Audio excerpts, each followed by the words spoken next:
Hello student, मैं चंदन कुमार शिक्षा coaching के यूट्यूब चैनल पे आप सबका स्वागत करता हूं। आज हम लोग इस वीडियो के जरिए दो चर वाले रैखिक समीकरण युग्म का हल करना सीखेंगे, जिसके लिए हम लोग प्रतिस्थापन विधि का प्रयोग करेंगे। प्रतिस्थापन विधि का प्रयोग करके हम इस समीकरण का हल कैसे करते हैं वो सीखेंगे। प्रतिस्थापन विधि से हल करने के लिए हमें करना क्या होता है कि ये दो समीकरण जो दिया हुआ रहता है उस समीकरण में से किसी एक समीकरण से हम किसी एक चर का मान निकाल लेते हैं। जिस समीकरण का मर्जी उस समीकरण से लेकर के आप एक चर का मान निकाल लीजिए और उसे क्या करना है, फिर दूसरे समीकरण में रख देना है और हम लोग का मान निकल जाएगा। देखते हैं, हम लोग सबसे पहले समीकरण 1 लेते हैं। तो लिखना होगा हमें कि समीकरण 1 से, तो समीकरण 1 लेंगे, x प्लस वाई बराबर 14। इसमें से हम लोग क्या करते हैं ना, x का मान निकाल लेते हैं। x बराबर 14 माइनस वाई, इसको समीकरण 3 मान लेते हैं हम लोग। क्या अब क्या करना है, अब समीकरण 2 में x का मान रख देना है। तो यहां लिखेंगे समीकरण 2 में x का मान रखने पर, देखिए तो अब क्या लिखेंगे हम लोग, समीकरण 2 लिखेंगे।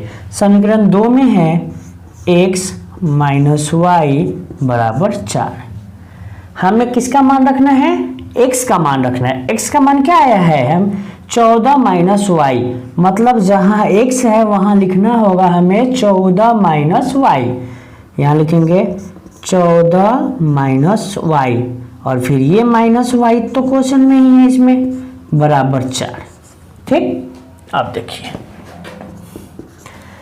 अब यहां y जो है वो माइनस में 2 गो है, तो यहां हो जाएगा माइनस 2y बराबर के उधर 4 है। इस 14 को हम जब बराबर के उधर ले जाएंगे तो हो जाएगा माइनस 14।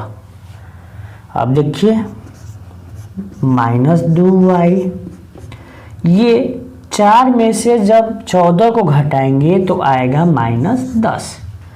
ये माइनस से माइनस कट गया, 2 से कट जाएगा 10 5 मरतबे, इसलिए y बराबर क्या आ जाएगा हम लोग का 5। अब इधर सॉल्व कर लेते हैं हम। अब क्या करना है हमें कि अब y का मान ना किसी समीकरण में रख देना है। यहाँ 3 समीकरण आपके पास है ना, इस तीनों समीकरण में से किसी में भी आप रख सकते हैं, तो ज़्यादा आसान होगा कि हम जो समीकरण बनाए हैं 3 नंबर उसमें रखेंगे तो बहुत जल्दी आ जाएगा। तो लिखेंगे समीकरण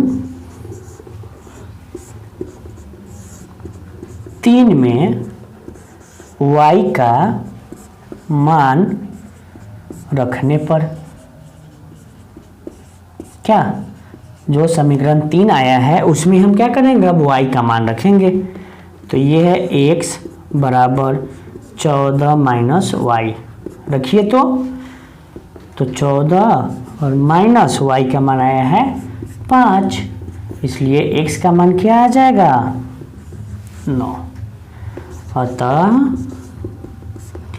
x बराबर 9, y बराबर 5।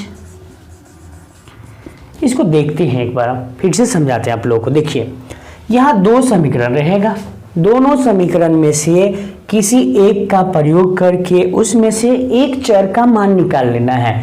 हम क्या किए, यहाँ पे समीकरण पहला का प्रयोग किए हैं, समीकरण 1 का प्रयोग करके इसमें से हम x का मान निकाल लिए हैं। x का मान निकाल लिए तो आया क्या है 14 माइनस वाई, इसे हम समीकरण 3 मान लिए। अब क्या करना है, इस x का मान ना दूसरे समीकरण में रख देना है। तो लिखेंगे समीकरण 2 में x का मान रखने पर, मतलब जो समीकरण 2 है उसमें हम लोग क्या किए हैं, x का मान रखे हैं। तो सबसे पहले तो हम समीकरण 2 लिख लेंगे। समीकरण 2 है x माइनस वाई बराबर 4, तो समीकरण 2 लिख दिए। अब समीकरण 2 में ये जो x का मान आया है जिसे हम समीकरण 3 माने हैं वो यहाँ पे रखेंगे।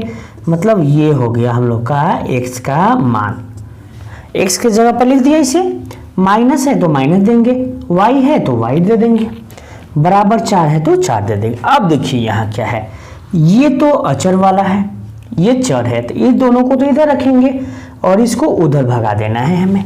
तो अब देखिए ये y है, ये भी y है, दोनों माइनस में है, दोनों को जब ऐड किए हैं तो हो गया है -2y, बराबर उधर कितना है 4 है तो 4 लिख दिए। और ये 14 जब बराबर के इधर से उधर जब जाएगा तो क्या होगा, उसका चिन्ह बदल जाएगा, तो ये -14 हो गया है।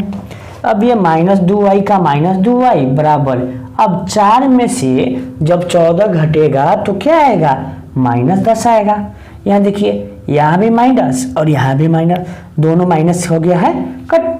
अब ये 2 से 10 जो है वो 5 मरतबे कट जाएगा, उसे भी काट दिए, तो क्या आ गया, y का मान जो हो गया वो 5 आ गया।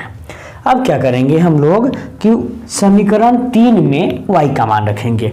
ये जो समीकरण 3 माने हैं इसमें y का मान रखेंगे। इसमें y का मान रखने पर इसलिए आसान होगा क्योंकि यहाँ 1-2 लाइन ना कम सॉल्व करना पड़ेगा। यहाँ पहले से ही हम x के फॉर्म में से निकाल चुके हैं। लिखेंगे x बराबर 14 माइनस वाई। अब हमें क्या करना है, सिर्फ y के जगह पर क्या रख देना है, यहाँ से 5 रख देना है। तो माइनस है तो माइनस रहेगा, y की जगह पर 5 दे दिए। अब ये 14 में से जब 5 घटेगा तो आएगा क्या, 9। अतः हम लोग का x का मान जो है वो 9 आ गया और y का मान 5 आ गया। हो गया सॉल्व।